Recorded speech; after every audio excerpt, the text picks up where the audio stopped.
Right, Ben? Yeah.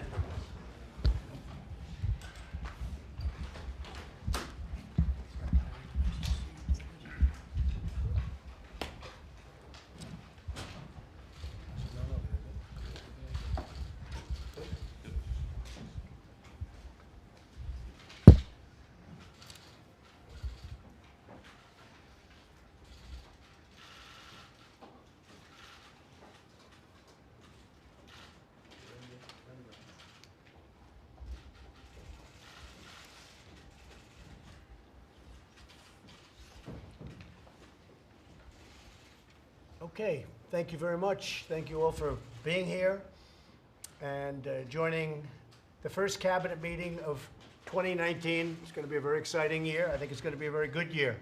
Some people think it'll be controversial and tough, and it probably will, but we're going to get a lot done. I think we can work with the Democrats actually and get quite a bit done.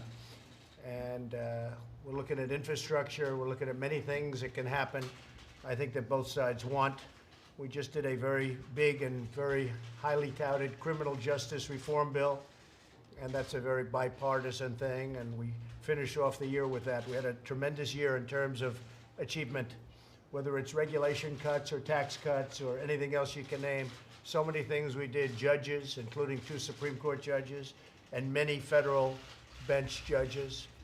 So we've had quite a time, and we're going to have, I think, 6 more years of great success, but I think this coming year is going to be tremendous, actually. Every day, Border Patrol encounters roughly 2,000 illegal immigrants. Have to talk about this. Trying to enter our country, 2,000 a day, and that's a minimum. Every week, 300 Americans are killed by heroin, the vast majority of which comes across through our southern border. Our southern border is like a sieve. It just pours through our southern border. And unless we're going to have physical barriers, it's never going to be able to be stopped. Too much money is being made. Last month, 20,000 minors were illegally smuggled into the United States. In the last 2 years, ICE officers arrested 235,000 criminals who were able to come in over the years through the United States. And we have a very tough border. I think you see that even last night, where people charged the border, tried to get through, but they couldn't because we have a wall up. And but tear gas was flying, and a lot of things were happening, and I guess for the most part, you've seen it. It's very sad. If they knew they had a physical barrier, if they knew they had a wall, if they knew they had something that's going to stop them, they would have never come up in the first place. When you see children getting sick, they get sick on the trail up. Very sick. It's a terrible journey. It's a horrible journey. You read the things that go on in those caravans. And if they knew they couldn't get through, they wouldn't even start. Another one's forming in Honduras. And we've very much lowered the payments to Honduras and to a few other countries that are not playing right, because there's no reason for caravans to be forming. They shouldn't allow it to happen. The United States needs a physical barrier, needs a wall to stop illegal immigration and to halt deadly inflow of drugs and crime. You have human traffickers. It's a thing that's horrible. Think of it, human trafficking. They kidnap people, they steal people, and they sell people.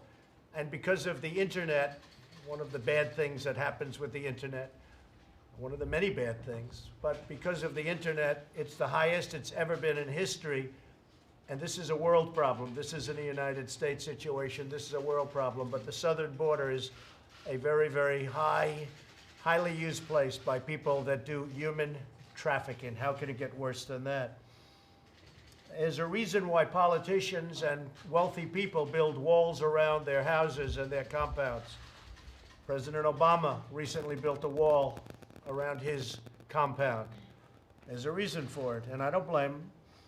We're in a shutdown because Democrats refuse to fund the border security. They try and make it like it's just about the wall, and it is about the wall. I said over the weekend to a number of people that, you know, the wheel, the wall, there are some things that never get old.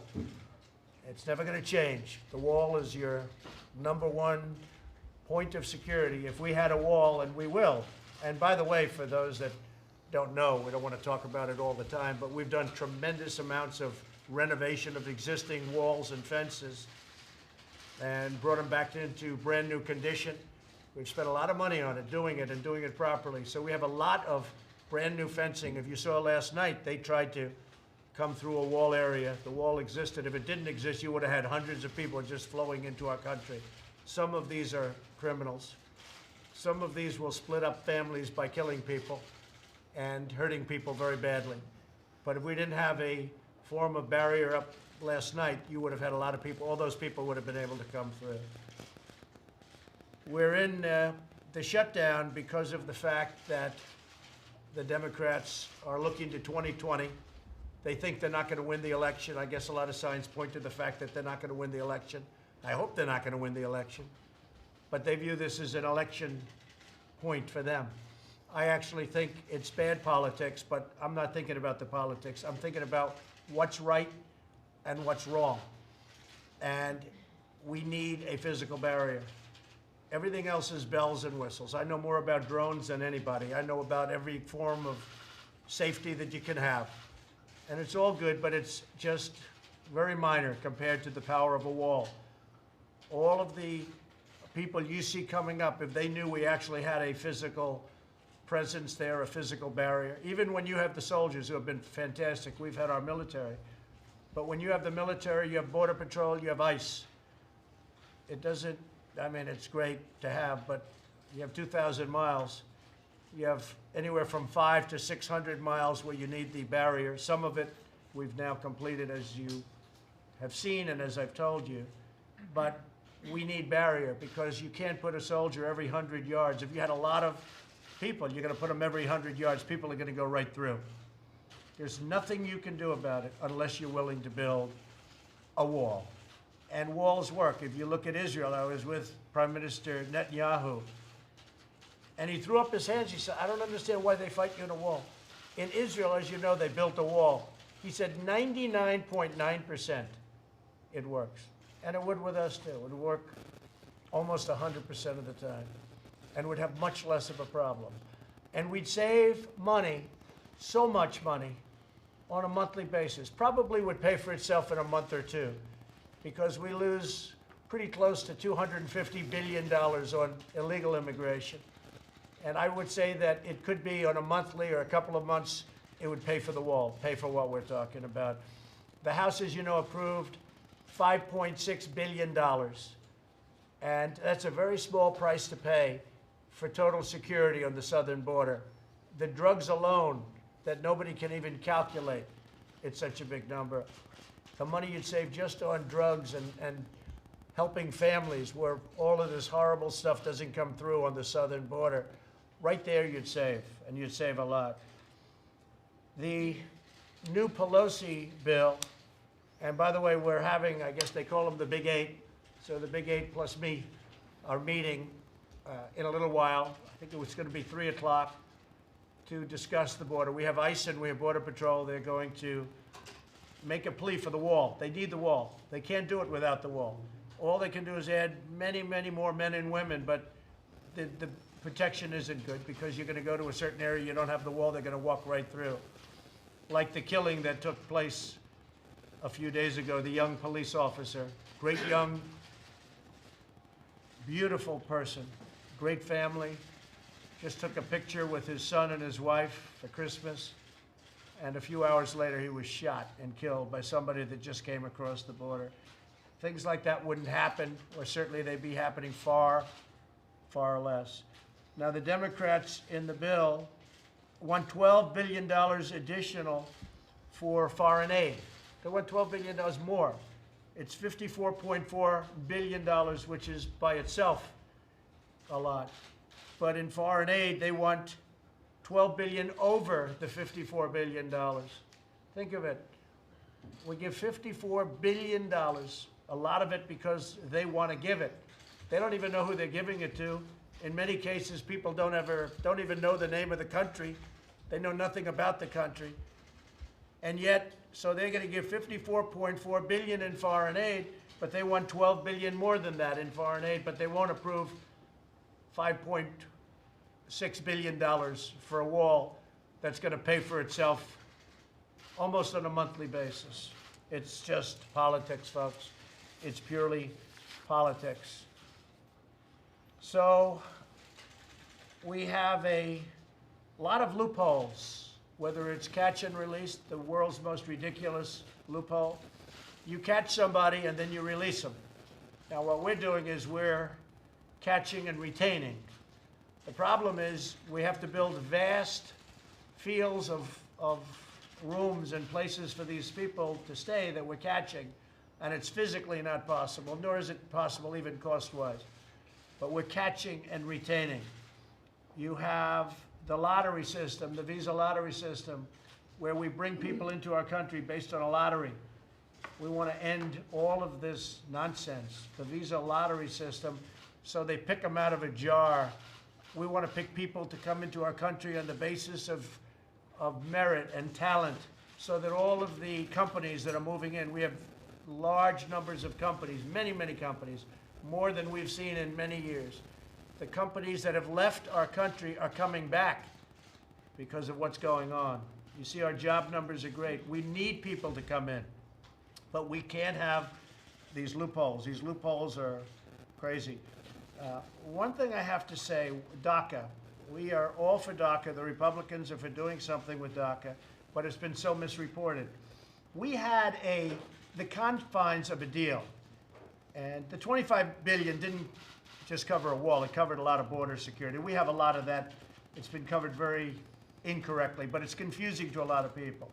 But we were close to having a DACA deal, and then we had a judge rule from the Ninth Circuit, amazing ruling, and he said DACA was okay, even though when President Obama signed it, he essentially said, well, probably can't sign this, probably not legal, but I'm going to sign it anyway.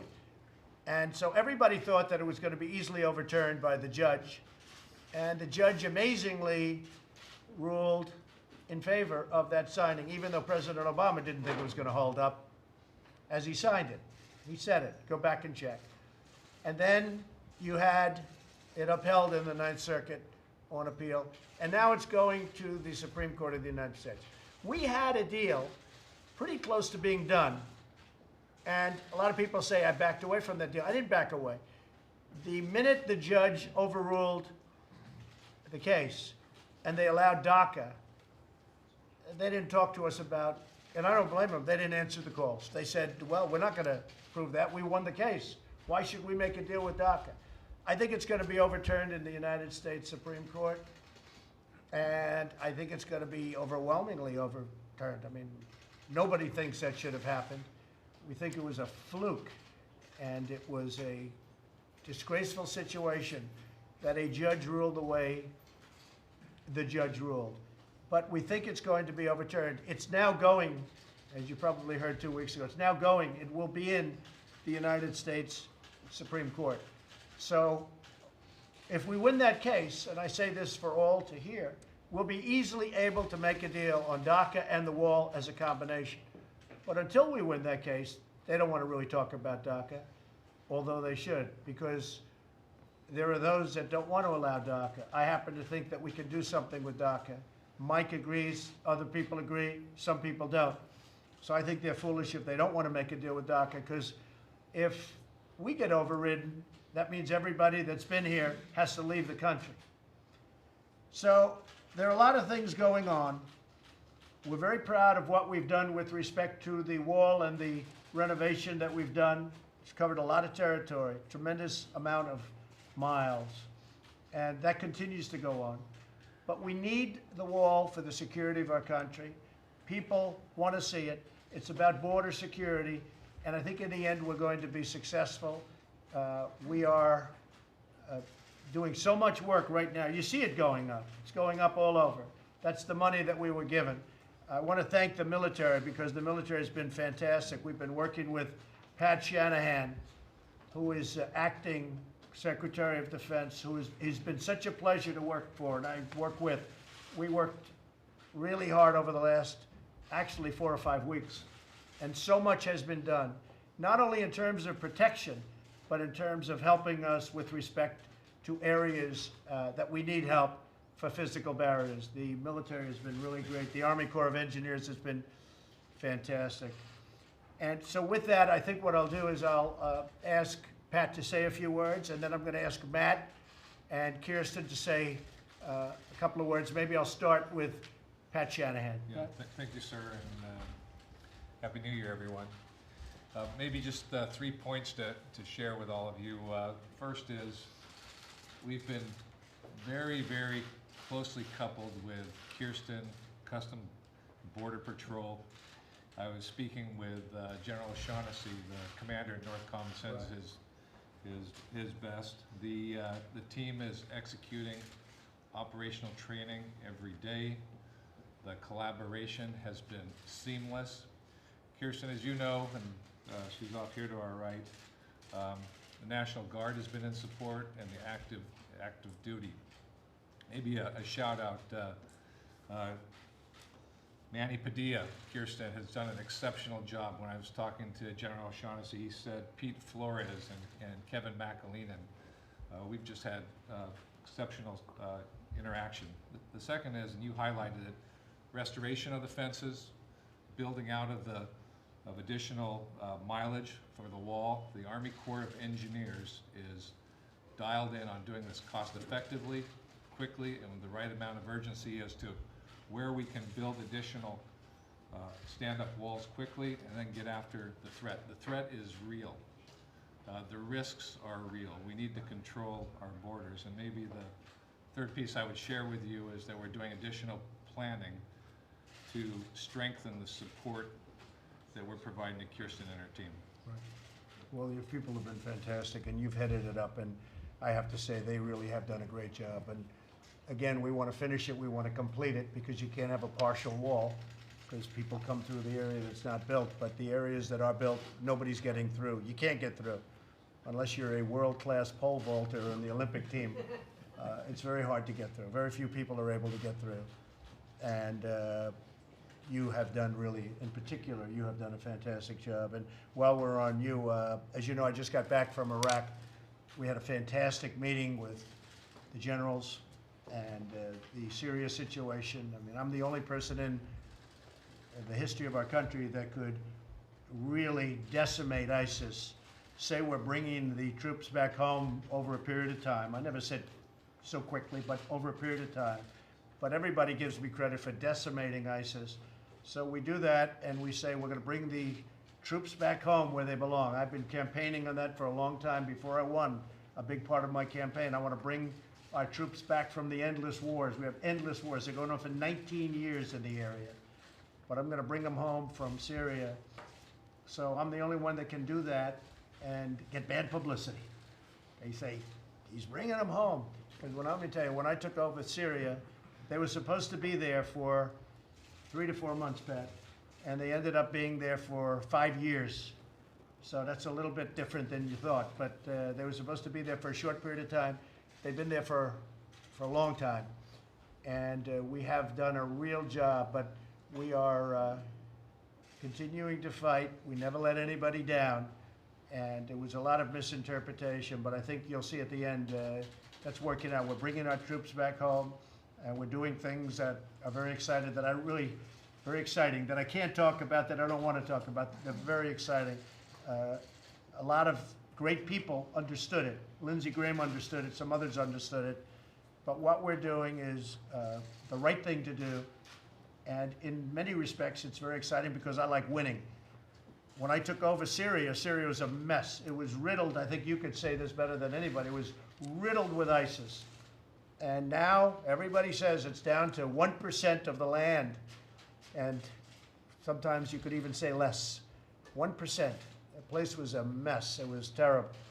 But we also have to have other countries fighting ISIS. You know, we're helping by doing this. People say Russia and Iran, we're helping them. Everything we do over there helps them. They don't like seeing us leave because we're knocking out ISIS. Let them fight ISIS too.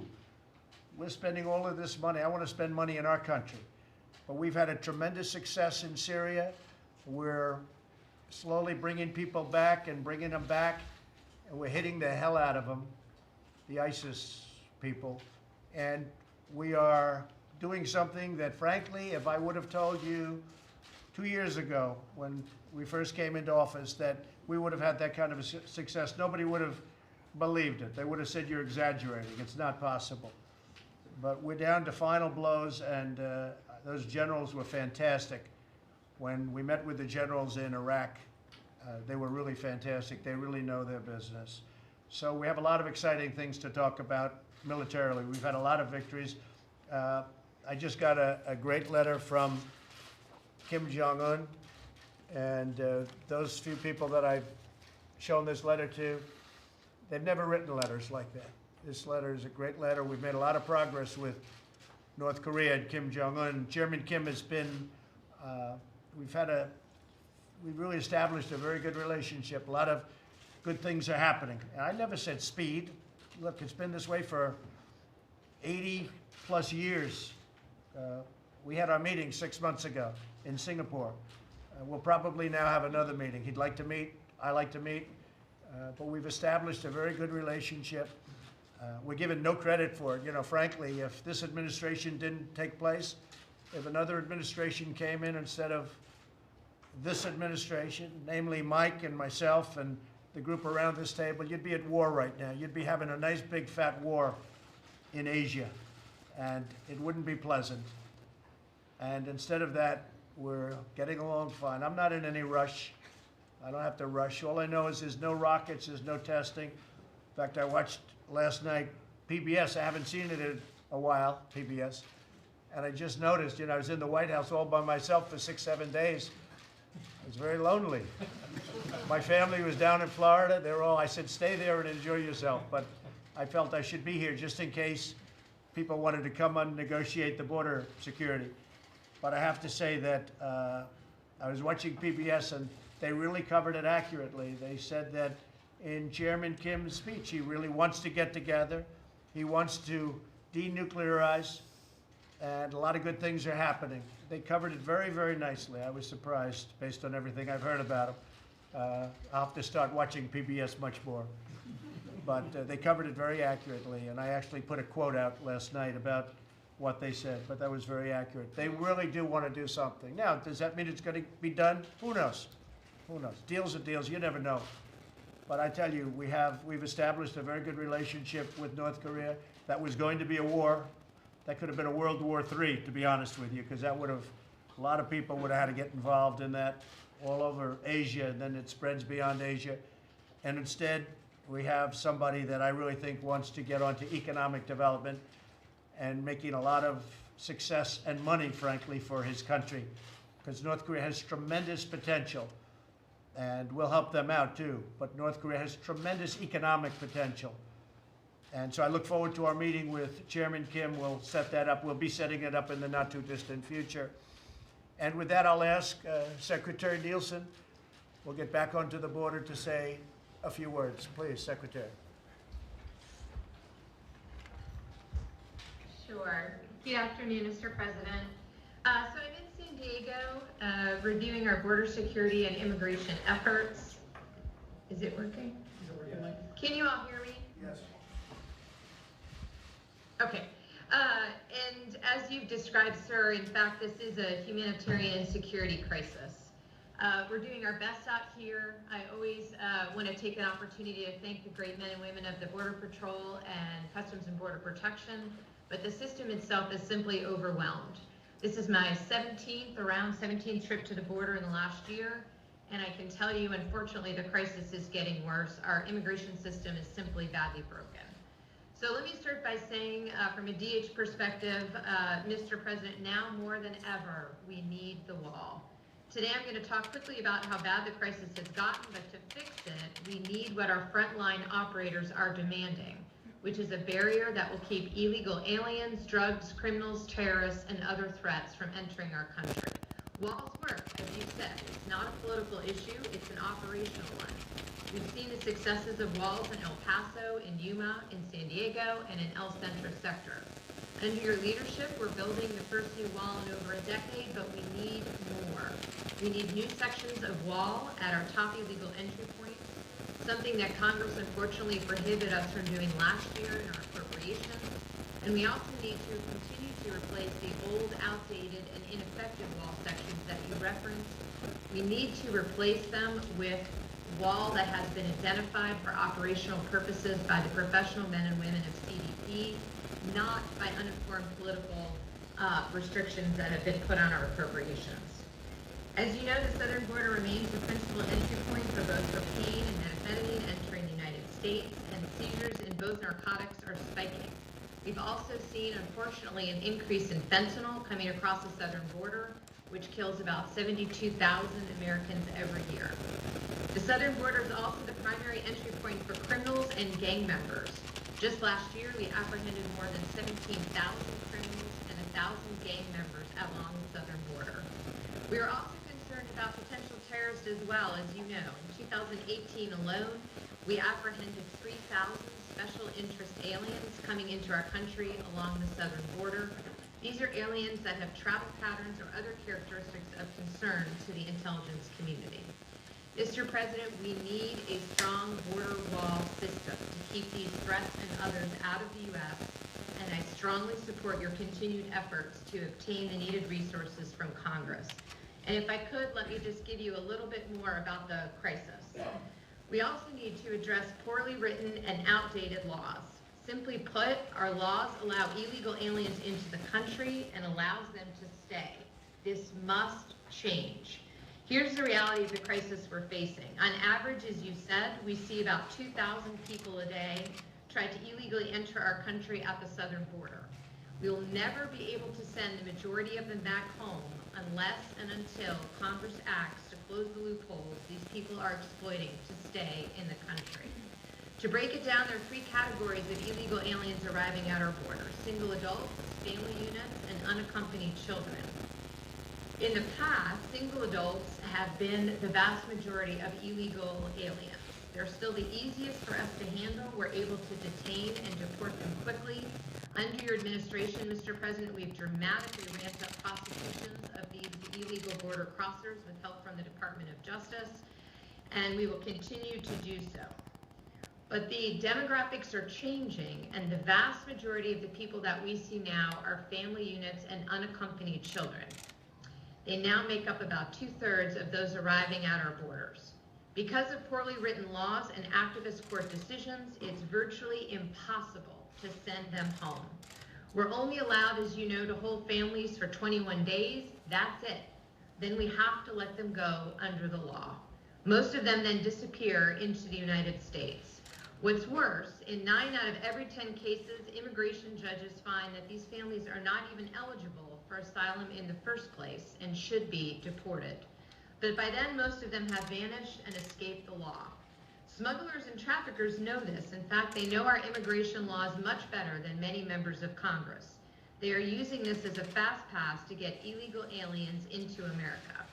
The result is an explosion in the number of families arriving at our borders and a massive spike in the number of fake families showing up. They know if they pretend they're together, they're likely to get in for good. And quickly, the third category is unaccompanied children. Because of outdated laws, we cannot send kids who show up alone back to their home countries and to their families. They have to be transferred to the Department of Health and Human Services, which places them with sponsors or relatives in America. The result is we see more and more of them every day. Parents are making the unconscionable decision to send children on long, dangerous, and sometimes deadly journeys to our country. We are busting at the seams. HHS is out of capacity, and under the law, CBP must transfer these kids to HHS. These loopholes serve as a giant magnet, which is now resulting in a humanitarian catastrophe. Our system was simply not built to handle this influx of families and children. The human toll is real and shocking. Women are being trafficked and raped. In fact, 1 out of 3 women report they are sexually assaulted on the journey to our borders. Kids are getting abused. They're getting sick, very sick. Many of them are being recycled and used by smugglers to get more people into the United States. And nearly 70% of illegal aliens report being victims of violence along the journey. 70% of those traveling north to our country. Our hearts break for families who have lost children and those who are affected by this violence. We're doing everything we can to ensure rapid medical care when needed. But the men and women at CBP and ICE are doing the best they can with what they have, but they don't have the facilities, the resources, or the legal authorities to keep up with this crisis. Only Congress can give them that. So, sir, the bottom line, as you know, and as you've repeatedly stated, we need Congress to fund and build the wall, give us the resources to deal with this crisis, terminate the Flores Agreement, and grant DHS the authority to detain and remove illegal family unit aliens together, and modify the TVPRA so unaccompanied children can be returned home to their families. Right now, our Border Patrol and ICE agents are spending so much of their time dealing with the overflow that we're having to pull them off important national security cases, counter-drug operations, and more. We can't afford to do this any longer. I want to close by thanking the whole of your administration, the Department of Defense, Department of Justice, HHS, CDC, OMB, and others. We are all working together to address this security and humanitarian crisis. Mr. President, you have brought the rule of law back to our border. The men and women of DHS could not be prouder to be given the opportunity to do the jobs that Congress and the American people expect. But we need Congress to act. We cannot continue to do more with less and attempt to secure our country with our hands tied behind our back. Thank you for your leadership and your continued focus as we work with Congress to try to address this. Thank you very much. It's a really fantastic presentation. I appreciate it. And you have been working very hard. You've been down there. Every time I called, you're at a different location along the border, trying to straighten it out. If we had a wall or a barrier that was not penetrable, you wouldn't have people making that journey. And I think we can say that, Kirstjen, if we had the wall, people wouldn't even bother making the journey, because the journey is tremendously dangerous, horribly dangerous. And children are getting sick. They're being accosted. You heard what the Secretary said about all of the crime and rape and everything else that takes place during that horrible journey. If they thought they couldn't get in, they wouldn't be making the journey. And again, we want people coming into our country. We need people to come into our country, but they have to do it through the system. They have to do it legally. And we want people coming that can help our country, where it can be based on merit and achievement, people that are going to help the companies that are coming into our country, which are so many. So I want to thank you, Secretary. It was a great presentation. Thank you very much. We really appreciate it.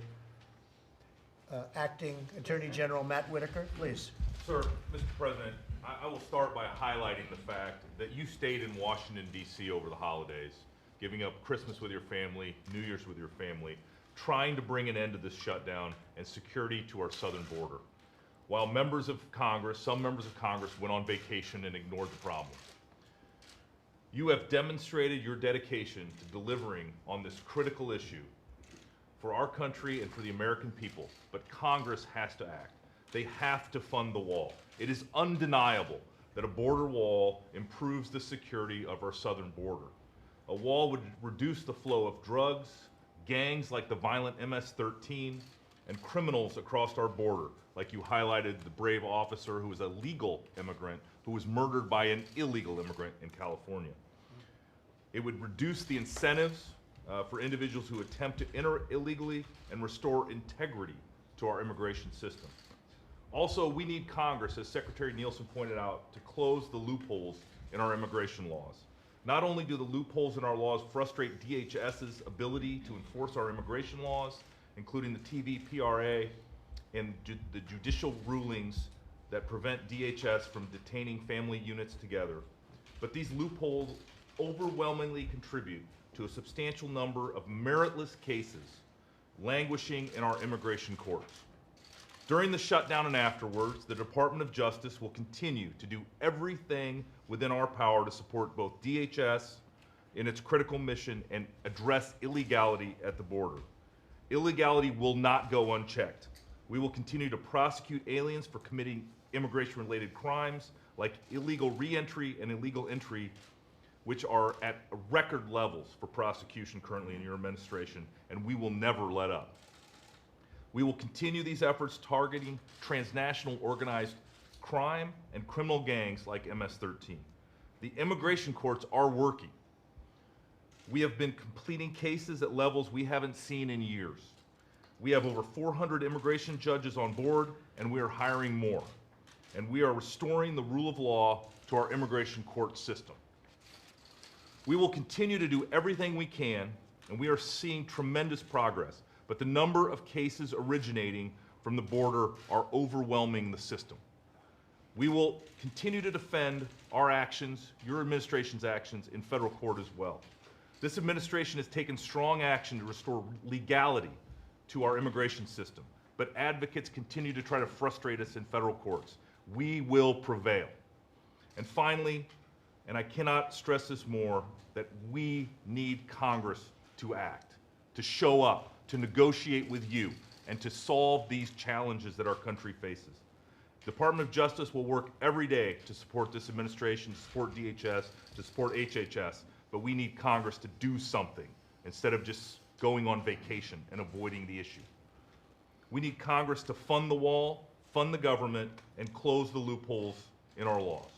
If Congress wants to have catch and release at the border and more drugs, gangs, and crime to come into our country, it can continue to refuse to provide the funds that we need to build the wall, and it can continue to refuse to close the loopholes in our immigration laws. That is the choice, sir.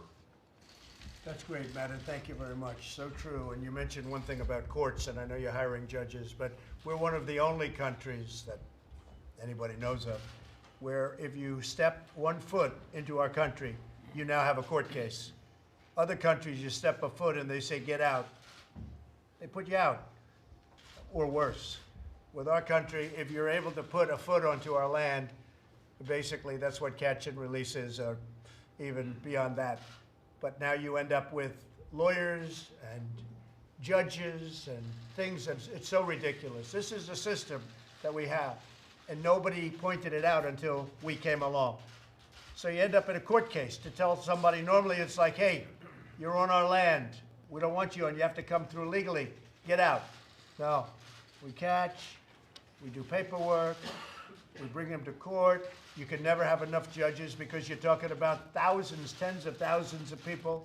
You end up in trials, but the trials don't take place because what they have to do, because it's impossible to hold all of it. This is by law. This is by these idiotic laws given to us by, largely by the Democrats, mostly by the Democrats, that we can change in 1 hour if people got together. So we end up with court cases for people that just happen to step a foot on our land. You can't take care of that. You're talking tens of thousands. I think we have close to 800,000 pending lawsuits. And what happens, these people disappear into the United States, never to show up for their case, which ends up coming back in about 3 years, 4 years, 5 years, and even longer. It is the most ridiculous system. We should be able to say, sorry, you can't come in. You have to come in legally. End. That's your court case.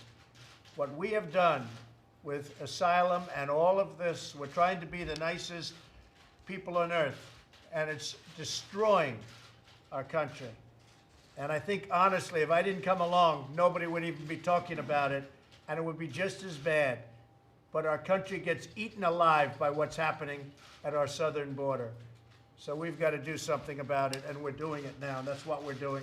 And one of the things we can do is the wall, because we won't have problems. It'll take care of a large number of the problems. Even the changing of some of the laws won't be nearly as important, because a lot of people won't come up because they know they can't get through, and if they do come up, they can't get through. One of the other things I'd like to mention is I had a very successful meeting about a month ago with President Xi in Argentina, president of China. And he and I had a meeting that was going to be 45 minutes. It lasted close to 4 hours. It was very successful. One of the things I asked him to do was fentanyl, if you would criminalize it, because it's not criminal. And China has very strong criminal penalties. It's called the death penalty. If you would criminalize fentanyl, it would really help us, because we're losing 80,000 people a year with fentanyl. 80,000. Think of what 80,000 people, that's like a football stadium full of people a year from taking this horrible drug, most of which comes out of China. And he's agreed to criminalize it. That was a big statement. He agreed immediately. And by the way, it wasn't a long negotiation. It was really a negotiation on trade, which is coming along very well. We'll see what happens. But before I started with trade, I talked about fentanyl. And he agreed to criminalize it and criminalize it at the highest level, which means, I assume, death penalty. So that's going to be put into effect fairly soon, and that should have an amazing impact on the fentanyl coming into our country, which is right now just about the worst thing we have coming in. It's nothing worse. It's just, this stuff is really brutal and really terrible. So I want to thank President Xi of China. Rick Perry is here, and he was a great governor of Texas for a long time, knows probably more about the border than anybody. This is a little unexpected, but I see you here, Rick. I'd like to have your feelings on the barriers that we have to put up. I know you feel very strongly about it, and you know the area very well. Yeah, I think, Mr. President, your focus on this is really important. While I was the governor, I tried with very poor results to get the previous administration to recognize the lack of support that the state of Texas was getting, and we ran numerous operations along the border. Mr. Vice President, you as the governor, we talked about it at Governor Association meetings about the challenge that we had with that 1,200-mile border. 2/3 of the border is, of course, with Texas and Mexico and the United States and Mexico.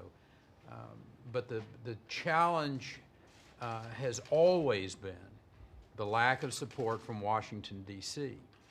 To have a chief executive finally recognize that it's going to take Washington acting to address this issue is really heartening from my perspective, having basically been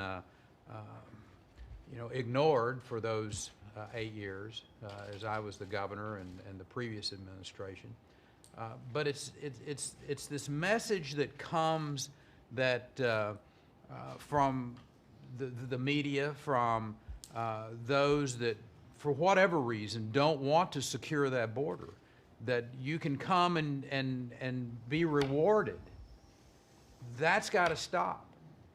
And one of the ways to do that is obviously with a clear message to those that are trying to use that border as a access into the United States, is there's not a reward anymore. Don't come. When the summertime gets here, the humanitarian issue here, Mr. President, that all too often doesn't get talked about. I mean, the lives that are lost in Mexico, in the desert Southwest, in that region of Texas that is incredibly inhospitable, when you're out there trying to cross it. I mean, that's the heart-rending side of this story, Mr. President, that you're trying to address here. And, you know, I know here over the course of the last couple of weeks, there's been some stories about young people who lost their lives, a couple of young people who lost their lives, and our hearts go out for them. But what about the literally hundreds of people who have died trying to cross that border because of the incentive that people have given them, all of these different incentives to come and penetrate that border? And you're standing up and saying, don't come. Don't put your family in jeopardy. You know, I'd personally like to see the media really get, focused on those stories about what you're doing to stop that type of danger and frankly hostility to these individuals. Building that border security is the most powerful message that we can send. But the most powerful message is from the Chief Executive of the United States standing up and saying, Congress, you got a responsibility, a duty to protect and defend the people of this country. I'm sitting here ready to negotiate with you. I'm sitting here ready to find a solution to deal with this horrendous condition that we find in this country. All they need to do is come and sit down with you, Mr. President. I know where your heart is. I know where the people around this table's heart is. We're ready to find a solution to this issue of illegal immigration, of drug trafficking, of potential terrorist activity along that southern border. And we've got the expertise. All we need is the will from Congress to come, and we'll be more than happy to partner up with them and find a solution to this. That's really great. Thank you very much. And they'll be here, I guess, at 3 o'clock, so we'll see what happens. We'll see what comes of it. You know, I have to say that it would be a lot easier if I never took up this issue, if I just left it the way it was, where people stream into the country, and we've had tremendous difficulties. You look at the numbers, you look at the crimes, you look at what we do, what we're doing now. We're taking out thousands and thousands of people that are in, as an example, MS-13, the gang. It's a brutal gang, a vicious gang. They love using knives because they're far more painful than guns. And what they do to people is incredible. And we're moving them out by the thousands. People don't talk about that. We're moving them out by the thousands. They came here over years, and they've taken over towns in Long Island and other places. They're bad people. And we're doing tremendous, we're doing big numbers. They don't like Donald Trump, I can tell you that. They don't like me at all, and that's just fine. That's the way I want it. But MS-13 and other gangs, we're getting them out. And ICE and Border Patrol, these people have done an incredible job. They are going to be making the presentation at 3 o'clock to the folks coming up from Congress. But I have to tell you, it'd be a lot easier if I didn't do anything, if I just sat and enjoyed the presidency like a lot of other people have done, and don't bring up the southern border, and don't talk about all of the problems that were taking place at the southern border that nobody wanted to discuss. The fact that people would just flow in like it was water, and a lot of things happened. They'd stay in. Look, when you hear, I've been hearing 11 million, I've been hearing 12 million, I've been hearing 35 million. For years, we've been hearing the same numbers. You've been hearing the same numbers. I used to hear 11 million all the time. We'd always stay right at 11. I said, does it ever increase or go down? No, it's 11. Nobody knows. It's probably 30, 35 million people.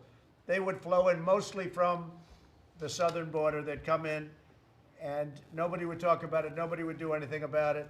And a lot of problems were caused, including problems to our educational systems, to our hospital systems, to so many different things that we have, and tremendous damage was done. So it would have been a lot easier for me to sit back and just let it continue, but it was out of control. And our strong economy makes it even more difficult because people come up because our country is doing better by far than any other country in the world from an economic standpoint. We're the talk of the world.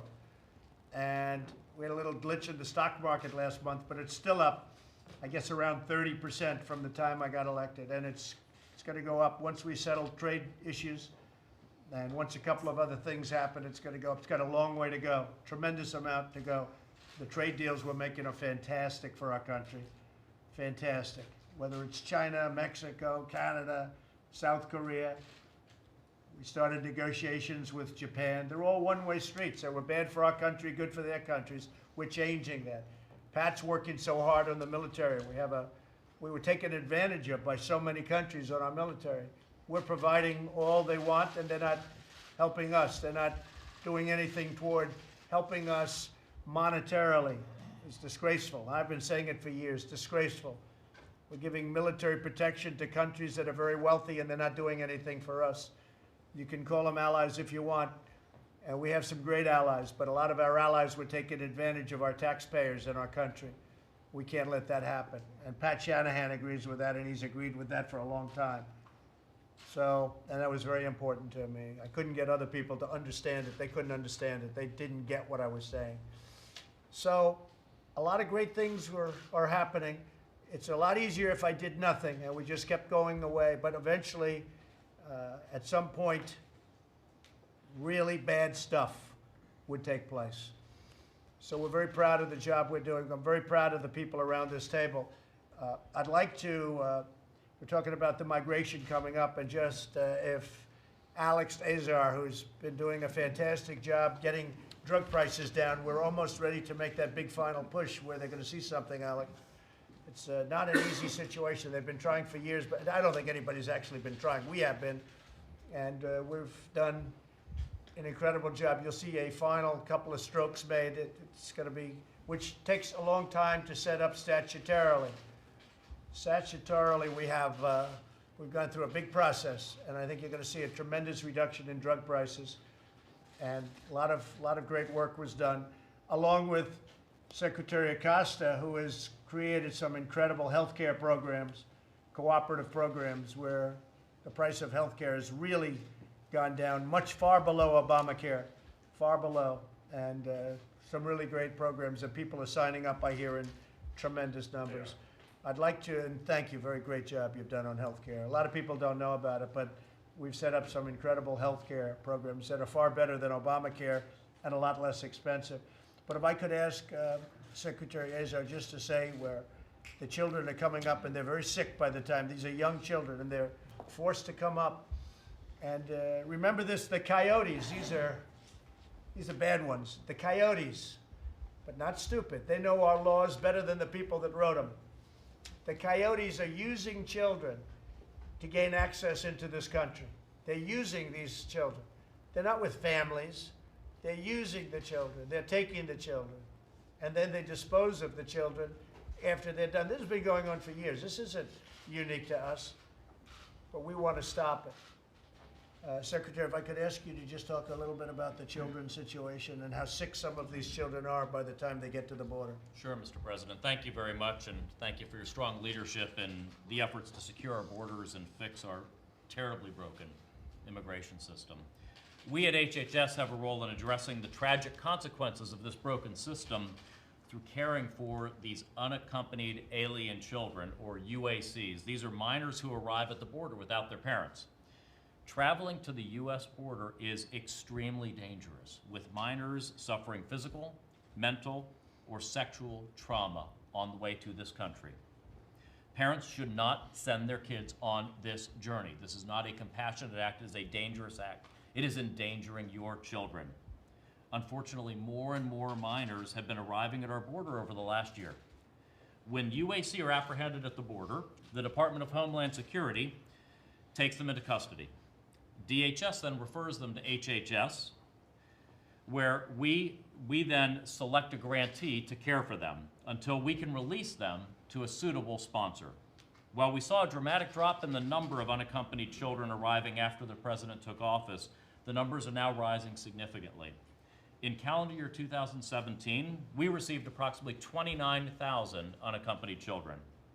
In calendar year 2018, we received approximately 51,000 unaccompanied alien children referrals, almost doubling from the previous year. Currently, there are almost 13,000 unaccompanied alien children in our care, and we expect that number to rise during the new year.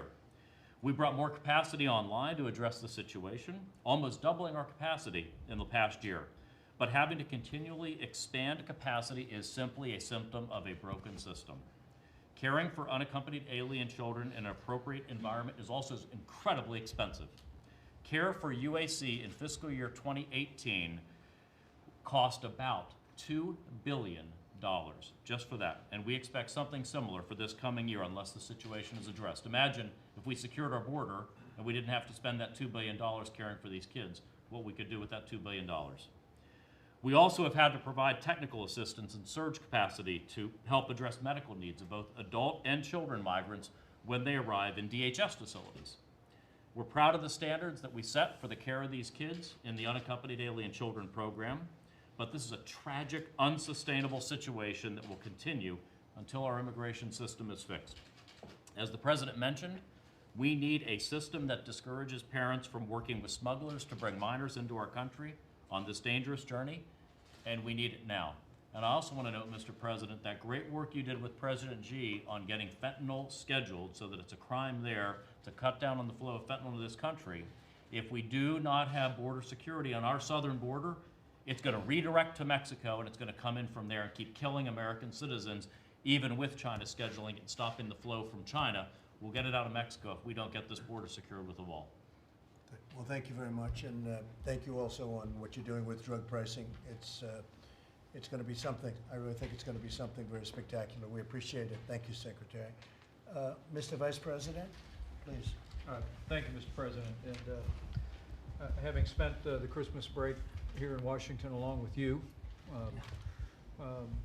I want to thank you for the strong stand you've taken for border security. Not just because you said you would, but because, as the cabinet and the nation looking on today can see, you recognize that we have a crisis at our southern border. We think of the tragedy of Officer Singh, a legal immigrant to this country, being struck down by an illegal immigrant at the time of the Christmas holiday. We think of the videos that the American people woke up to today of a large assault on our border that required our Border Patrol to deploy tear gas. This is the information you hear every day, we are made aware of every day, but you bringing it before the American people and being willing to take a strong stand to shut down the government until we secure the funding to build a wall and bring about the kind of changes that will achieve true border security, I know is something that millions of Americans appreciate, and I personally appreciate your stand. You gave the numbers before, but they're worth repeating. 17,000 criminals have been apprehended attempting to come into this country. Since this administration took office, 235,000 criminal illegal aliens have been apprehended by Immigrations and Customs Enforcement in this country.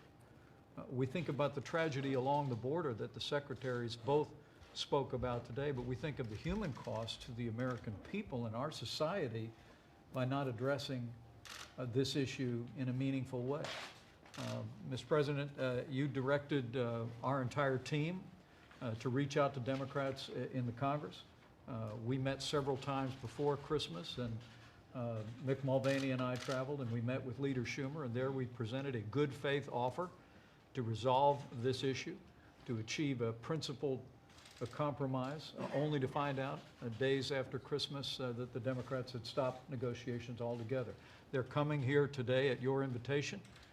Our sincere hope is that, confronted with these facts and with the information that we will review again today, is that Democrats on Capitol Hill will join Republicans and will join in your call to achieve real border security. And as you said yesterday, we're ready to deal.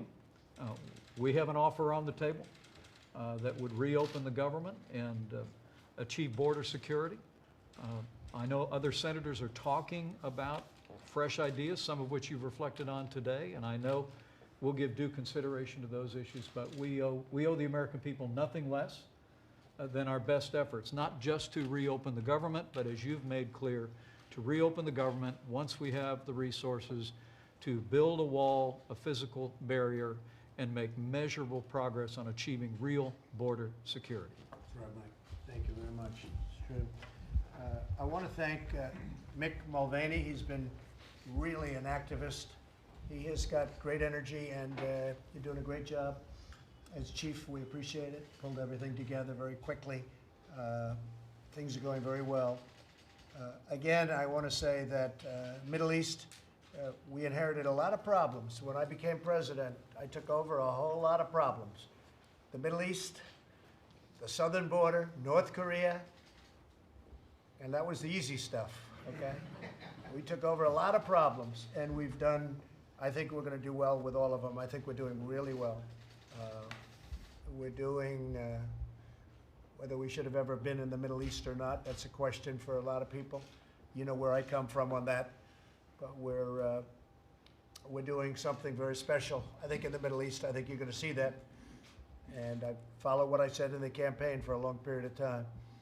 But we're doing a lot more work and a lot more result than I ever thought we could do and that I could do as president.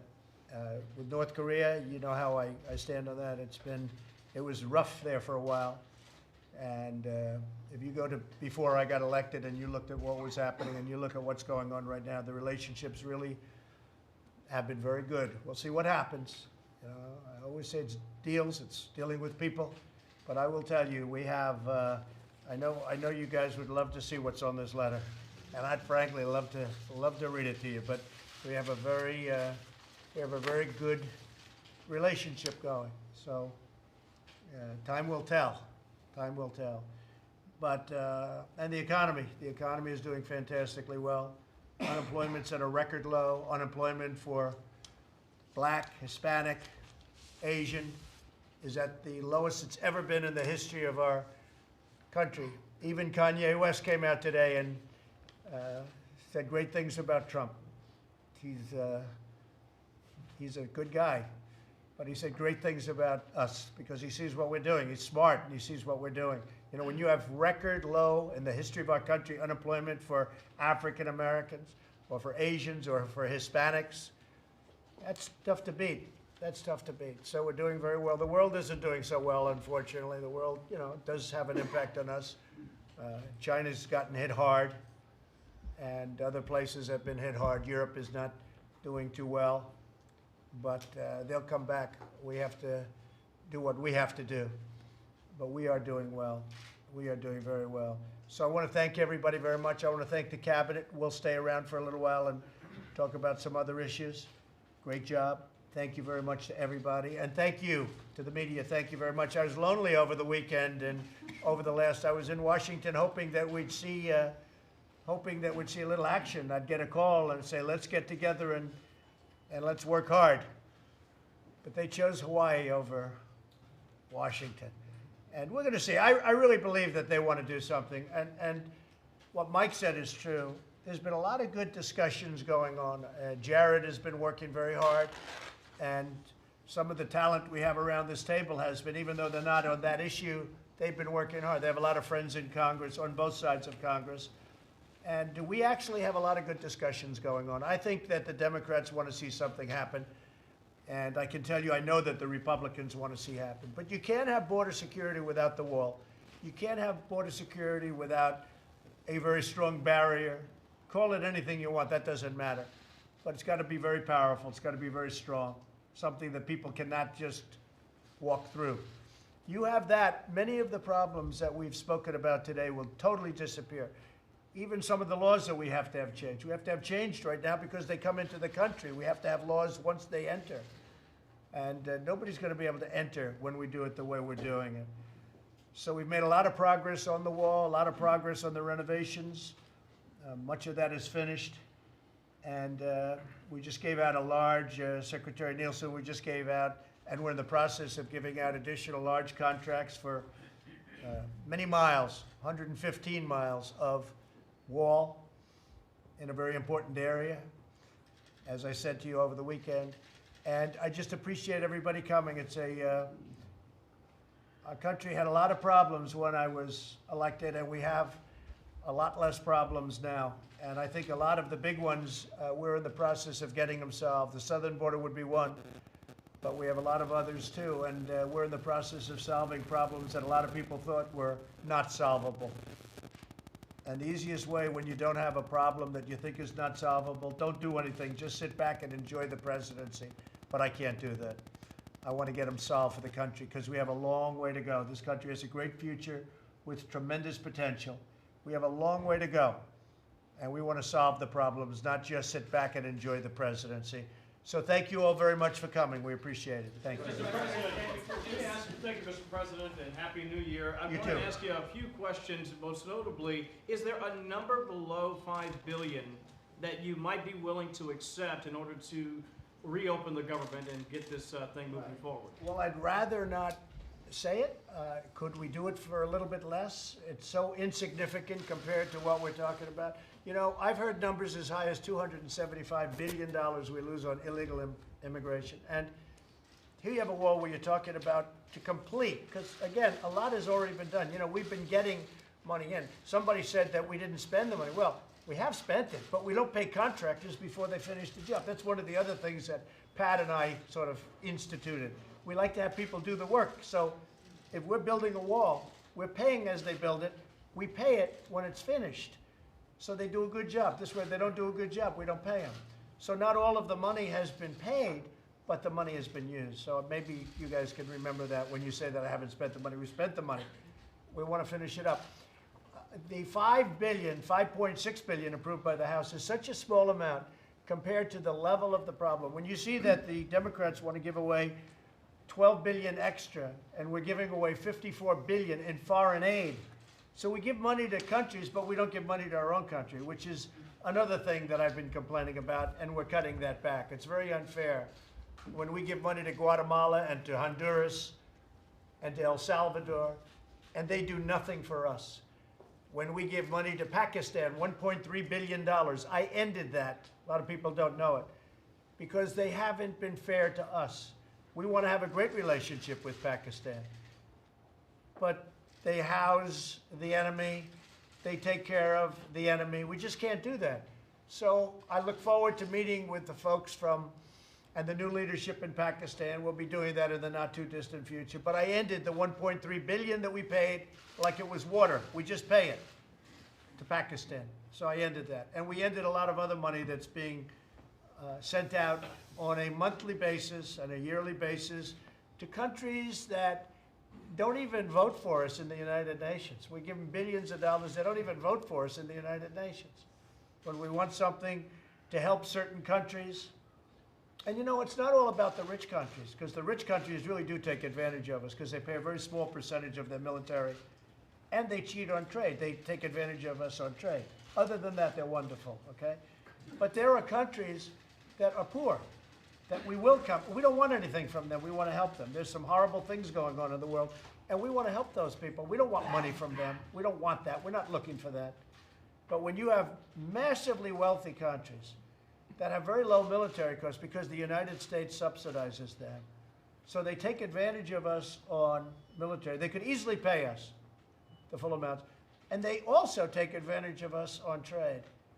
So when I speak up, I mean, that's why I got elected. Issues like that, issues like the border. And it would be so easy not to do anything. When they say I'm not popular in Europe, I shouldn't be popular in Europe. If I was popular in Europe, I wouldn't be doing my job, because I want Europe to pay. Germany pays 1%. They should be paying 4%. They're paying 1%. They should be paying even more than that. Other countries pay a small percentage of what they should be paying. So, you know, when I say, I'm sorry, folks, you have to pay up, I shouldn't be popular in Europe. They do a poll. I was at 88%, and now I'm at, you know, very low number. In Europe, I don't care about Europe. I'm not elected by Europeans. I'm elected by Americans and by American taxpayers, frankly. So, you know, I think my relationship, I will tell you, with the leaders of Europe is very good. A lot of them don't even understand how they got away with it for so many years. I'll say to Angela, and I'll say to many of the other leaders, I'm friends with all of them, I'll say, how did this ever happen? And they sort of go like, I can't believe it either. They can't believe it. You know why? Because they had presidents and other people within administrations in the past that allowed them to get away. Like some of them would say, well, no one ever asked us to pay. We have negotiations going on with numerous countries right now to pay a lot of money to the United States for what we're doing for them.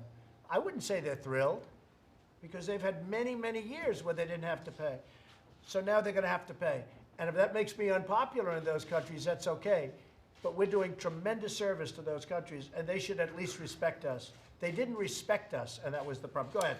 Thank you. You treat me so nicely, I have to give him a second. No, I appreciate it, Mr. President. I want to follow up. Maybe the military has an angle here, or a possible. They have no angle. They I have know no the angle. angles. I know every angle. No, they have no angle. The military, under past leadership, including for many years, was taken advantage of by other countries, allies and not allies. They were taken advantage of. And our country has to be respected. We're not respected when we do that. When we're taking, when horrible things are happening on trade, where we have barriers put up, where we have tariffs put on, and we open our country up, we just open it up, where cars are sent into our country with virtually no tax, no nothing, and yet they won't accept our cars. When cars are sent in and they pay no tax, but we're expected to pay 25, 40, 50%, and we pay nothing. I'll be honest with you, it's just not in my DNA. I don't know how people allowed that, in my position, allowed these things to happen. And we're not allowing it to happen anymore. I could be the most popular person in Europe. I could run for any office if I wanted to, but I don't want to. I want people to treat us fairly, and they're not. And it's not, there's no angles. There's no angles. There's nothing to do. You know, when a country sends us 200 soldiers to Iraq, or sends us 100 soldiers from a big country to Syria or to Afghanistan, and then they tell me 100 times, oh, we sent you soldiers, we sent you soldiers. And that's 1/100th of the money that they're taking advantage of. They're just doing that to make me happy, or to make past presidents happy. I've heard past presidents, well, they're involved in the Afghanistan war because they sent us 100 soldiers. And yet, it's costing us billions and billions of dollars. I mean, I could give you an example where I get along very well with India and Prime Minister Modi, but he's constantly telling me he built a library in Afghanistan. Okay, a library. That's like, you know what that is? That's like 5 hours of what we spend. And he tells it, and he's very smart. And we're supposed to say, oh, thank you for the library. I don't know who's using it in Afghanistan, but one of those things. Well, I don't like being taken advantage of. What other countries have done for the last long period of time is give us some soldiers.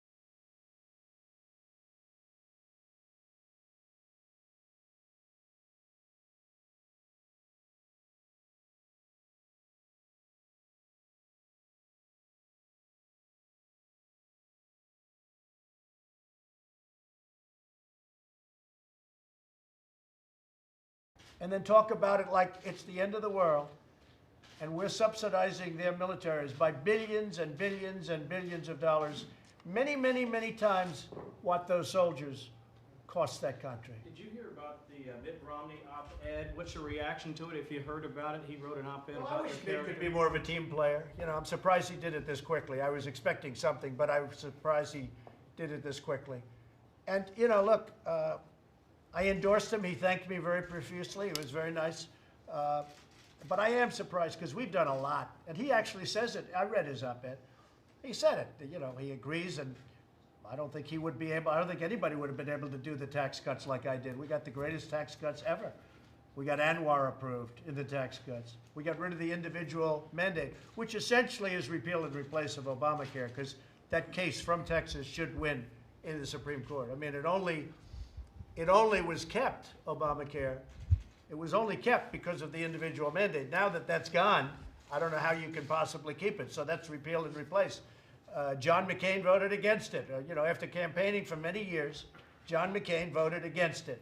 He went thumbs down, and that was the end of that. For many years, it was repeal and replace, and then at 2 o'clock in the morning, he went thumbs down. So I'm a very flexible guy. We were part of that lawsuit, as you know. And a great judge, highly respected from Texas, said the individual mandate's out. That means that we should win at the Supreme Court, where this case will go. Now, when we do, we will sit down with the Democrats and we will come up with great health care. Far better. Far better. We'll have everything included.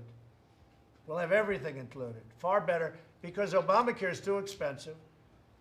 The premiums are way too high, and the deductibles don't exist. I mean, the deductibles, you can't even use it. The deductible's so high, unless you get hit by a tractor, you can't even use it. Nobody's ever seen anything like it. The deductibles are so high.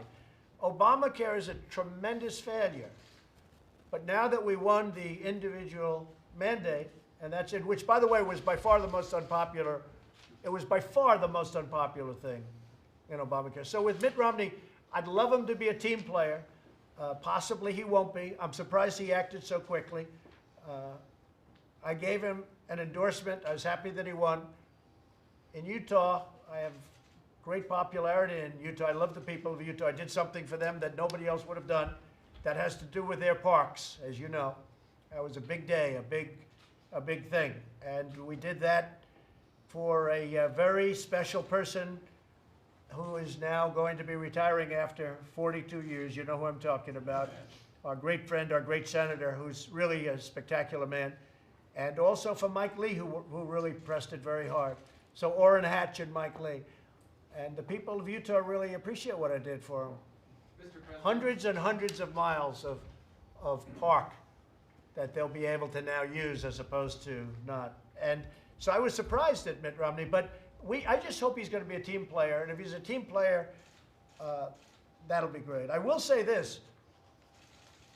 If he fought really hard against President Obama, like he does against me, he would have won the election. Does that make sense to you? If he fought the way he fights me, I'm telling you, he would have won the election. But I think he's going to end up being a team player. I think he agrees with many of the things that we've done and many of the things that we have in mind, and we'll see what happens. Mr. President, Yeah, go ahead, Afghanistan. in Afghanistan, you have won ISIS in Syria, but in Afghanistan, Taliban is gaining ground. And you mentioned India about it. What role do you want India to Well, I play? think India should be involved in Afghanistan. I mean, I'll give you an example. You can talk about our generals. I gave our generals all the money they wanted. They didn't do such a great job in Afghanistan. They've been fighting in Afghanistan for 19 years. General Mattis thanked me profusely for getting him $700 billion. He couldn't believe it. General Mattis thanked me even more the following year when I got him $716 billion. He couldn't believe it because our military was depleted. Now we're rebuilding our military. We're getting, in fact, Pat was very responsible for a lot of the orders for the new F-35 fighter jets and F-18s and all of the things we're doing, including ships and missiles and everything. But General Mattis was so thrilled. But what's he done for me? How has he done in Afghanistan? Not too good. Not too good. I'm not happy with what he's done in Afghanistan, and I shouldn't be happy. But he was very happy. He was very thankful when I got him $700 billion, and then the following year, $716 billion. So, I mean, I wish him well. I hope he does well. But as you know, President Obama fired him, and essentially so did I. I want results. So India's goals to be more security related, or? We're going to do something that's right. We are talking to the Taliban. We're talking to a lot of different people. But here's the thing, because you mentioned India. India is there. Russia is there. Russia used to be the Soviet Union. Afghanistan made it Russia because they went bankrupt fighting in Afghanistan, Russia. So you take a look at other countries. Pakistan is there. They should be fighting. But Russia should be fighting. The reason Russia was in Afghanistan was because terrorists were going into Russia. They were right to be there. The problem is it was a tough fight. And literally they went bankrupt. They went into being called Russia again as opposed to the Soviet Union. You know, a lot of these places you're reading about now are no longer part of Russia because of Afghanistan. But why isn't Russia there? Why isn't India there? Why isn't Pakistan there? Why are we there and we're 6,000 miles away? But I don't mind. We want to help our people. We want to help other nations. You do have terrorists, mostly Taliban, but ISIS. I mean, I'll give you an example. So Taliban is our enemy. ISIS is our enemy. We have an area that I brought up with our generals 4 or 5 weeks ago where Taliban is here, ISIS is here, and they're fighting each other. I said, why don't you let them fight? Why are we getting in the middle of it? I said, let them fight. They're both our enemies. Let them fight. Sir, we want to do it. They go in and they end up fighting both of them. It's the craziest thing I've ever seen. I think I would have been a good general, but who knows? But you know what? These are two enemies that are fighting against each other, and we end up going in and fighting. And what are we doing? But I say this, India, great relationship with Prime Minister Modi. He's a great gentleman and a great man, and he's done a fantastic job. He's brought the country together. India, Russia, you look at some of the satellite countries that are extremely wealthy with oil, surrounding. I mean, I spoke to some of them. I said to a certain country, very rich country, what would you do if the United States pulled out? Oh, we'd be taken over by the Taliban and terrorists. I said, then why are you charging us when we have to use your country to send product through? Why are you charging us when we send airplanes over your country? We're doing the job for you. Why are you charging us? He said to me, very great gentleman, smart, he said to me, well, nobody ever asked me not to. I said, I'm asking you not to. He said, we will not charge you. And I'm talking about millions and millions of dollars. Flights over his country. But I say to him, what would happen if we weren't here? And he looks at me and he goes, we would be overrun. We could not defend ourselves. And yet he charges us, but he doesn't charge us anymore. Okay, yeah, please, Mr. Jeff. President, you used the word slowly when you were describing withdrawal from Yeah, I Syria. never said fast or slow. What's your timetable? When do you want troops to be out? I don't know, somebody said 4 months, but I didn't say that either. I'm getting out. We're getting out of Syria. Look, we don't want Syria. Obama gave up Syria years ago when he didn't violate the red line. I did when I shot 59 missiles in, but that was a long time later. And when President Obama decided not to violate his statement that never crossed the red line, and then they did, and he didn't do anything about it. You know, making a threat is okay, but you always have to follow through with the threat. If you're going to make that threat, you can't make a threat and then do nothing. So Syria was lost long ago. It was lost long ago. And besides that, I don't want, we're talking about sand and death. That's what we're talking about. We're not talking about, you know, vast wealth. We're talking about sand and death. Now, the Kurds, it's very interesting. Turkey doesn't like them. Other people do. I didn't like the fact that they're selling the small oil that they have to Iran. And we asked them not to sell it to Iran. But the Kurds, our partners, are selling oil to Iran. We're not thrilled about that. Okay? I'm not happy about it at all. At the same time, they fight better when we fight with them. You know, when we send 30 F-18s in front of them, they fight much better than they do when we don't. And you've seen what's happened. But we want to protect the Kurds. Nevertheless, we want to protect the Kurds. But I don't want to be in Syria forever. It's sand, and it's death. And when we kill ISIS, if we don't, now everyone says, oh, then they'll come to our country. Well, that's possibly true, a very small percentage.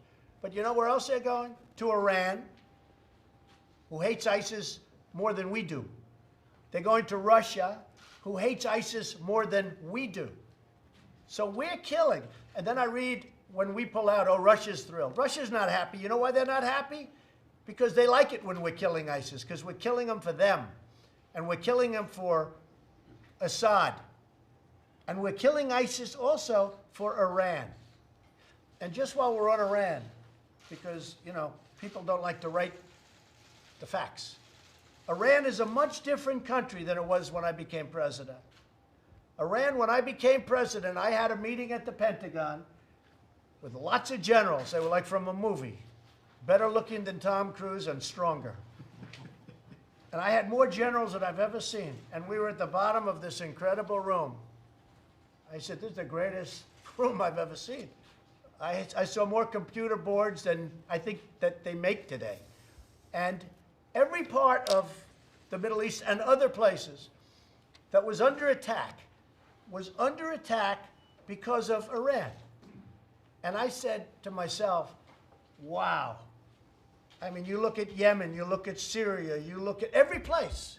Saudi Arabia was under siege. They were all, I mean, they wanted Yemen because of the long border with Saudi Arabia. That's why they're there, frankly. But every place was under siege. And I actually asked a question, how do you stop these people? They're all over the place. They had plenty of money. President Obama had just given them $150 billion. He just gave them $1.8 billion in cash. I'm still trying to figure that one out, Mick. Gave them $1.8 billion in cash. Plane loads of cash. I mean cash from 5 different countries. You know why from 5 different countries, Jeff? Because we didn't have enough cash in the tri-state area to give them $1.8 billion. So they had to use the currency of other countries. That's the real reason.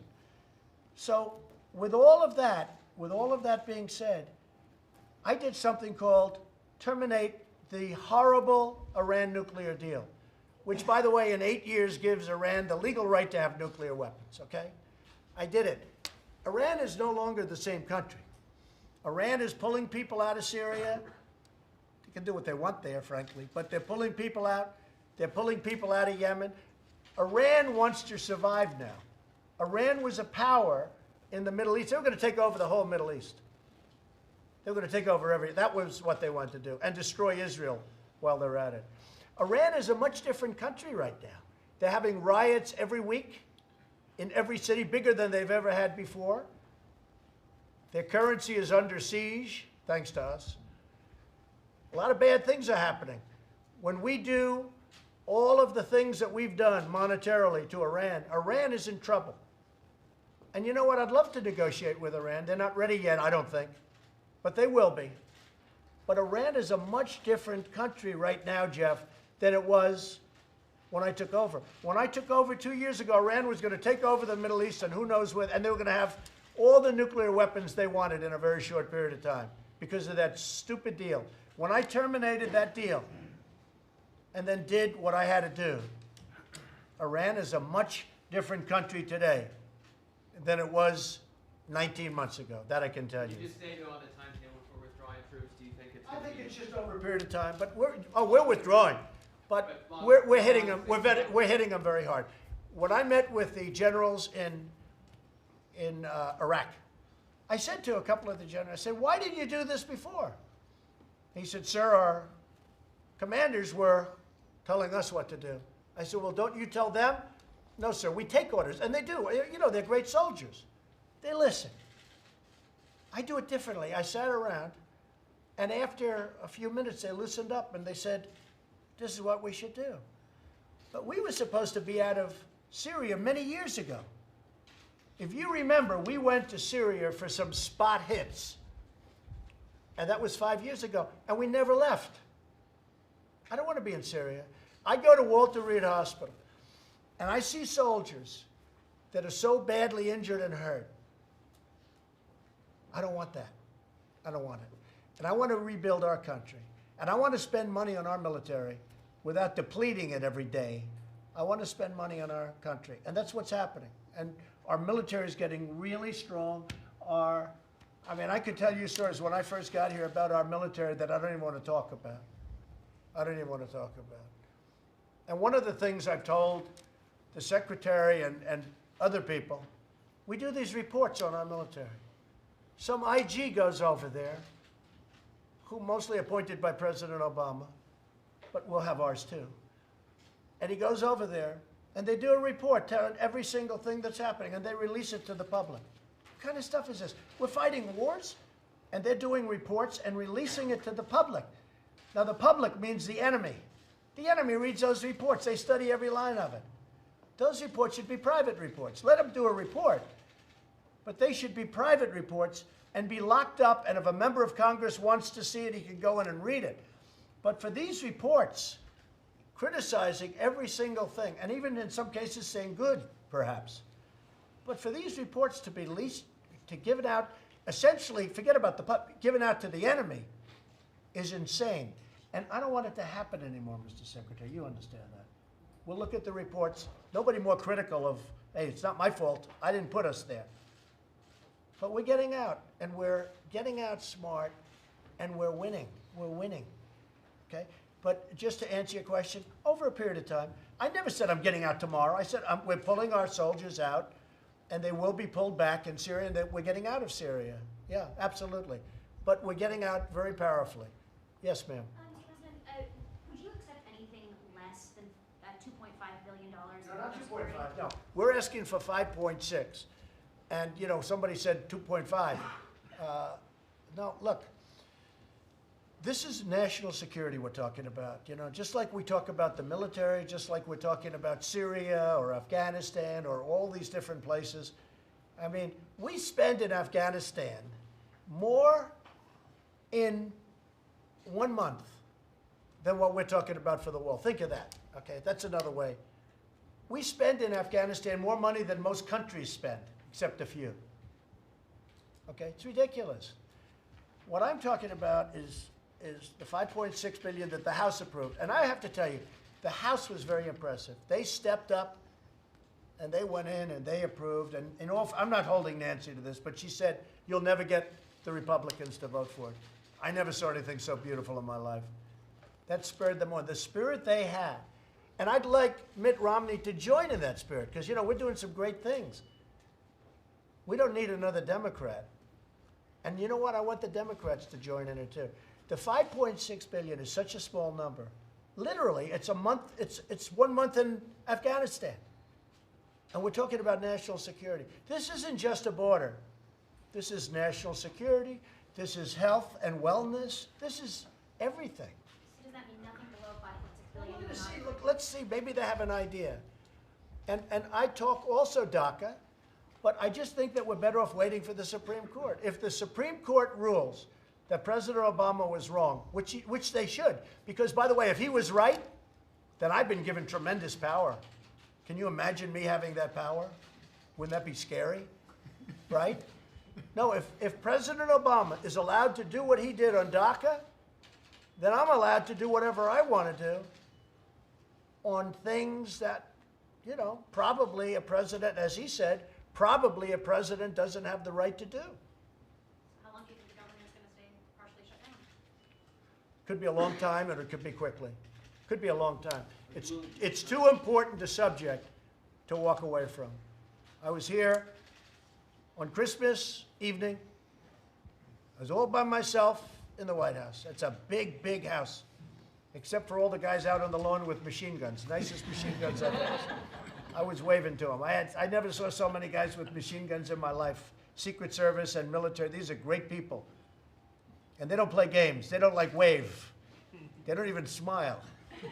But I was there all alone with the machine gunners, and I felt very safe, Ben, I have to tell you. They're great people, and there are a lot of them.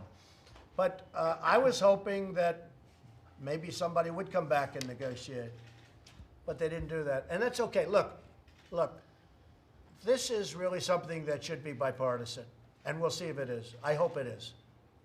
I hope it is. Okay? Mr. President, are you willing to keep the government shut down until the Supreme Court rules on DACA? No, because I think Supreme Court, no, I think this should be settled.